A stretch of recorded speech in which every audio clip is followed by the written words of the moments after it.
I do about rude candidates? I had someone scream at me and hang up on me yesterday. Laugh. I mean, if someone hangs up on me, I'm really bad because I pick up the phone and I call them right back and I was like, oh, I think there was a problem with our line.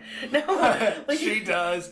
And my instinct there is that, listen, mother of goats. And I jump right in there. Yeah, but no, Tricia really does try to kill them with kindness. But all in all, sometimes potential candidates are angry with having talked to too many recruiters. They're angry about being bothered at work. They're angry because their coffee is cold. I don't really care why they're angry, right? Just like anything else in life. Somebody that gives you the finger in traffic is not doing so because their life is going great and they are happily driving home to their loving spouse and children.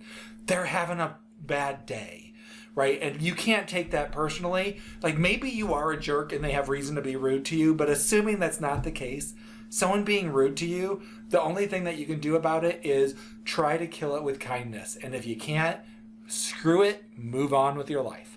I had one guy that screamed and yelled at me, and this is going back a long time, decades, but I will never forget him because I placed him.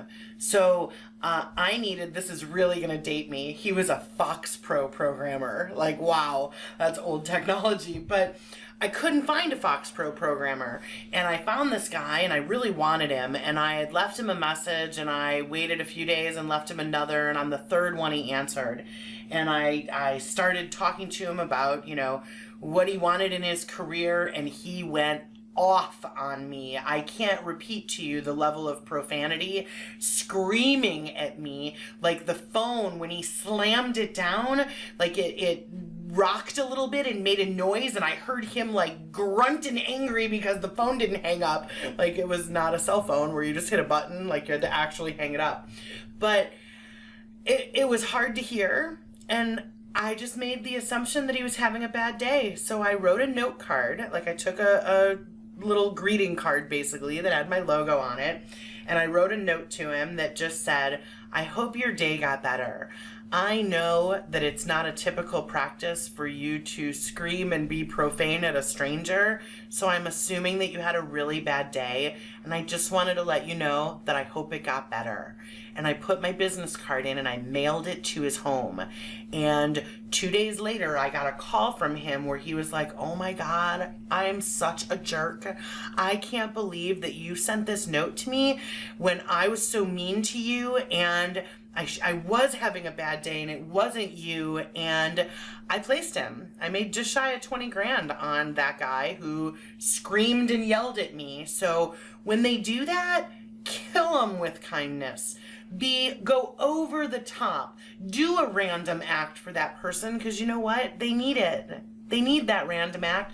They're having a really bad day if they treat you that way. And you know what? Let me put this in that road rage example. So imagine somebody, you've cut somebody off in traffic, and they are pissed about it. People get shot over this kind of thing in this country, which is weird by itself. But now, I will say I've been that person. I have done the accidental, sometimes even the intentional cut off because I needed to get over.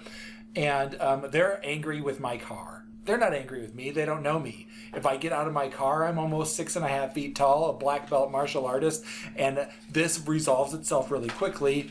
Or I can say, roll down my window and say, I'm sorry, do you just want to slide in front of me at the next light?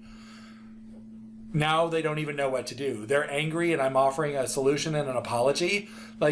Yeah, you know what? You can be kind to somebody right then and it completely disarms them. And some people are still going to be angry and there's nothing you can do about it. And don't waste your life trying to fix everyone's anger. No, just be really, really nice to them. It makes a big, big difference.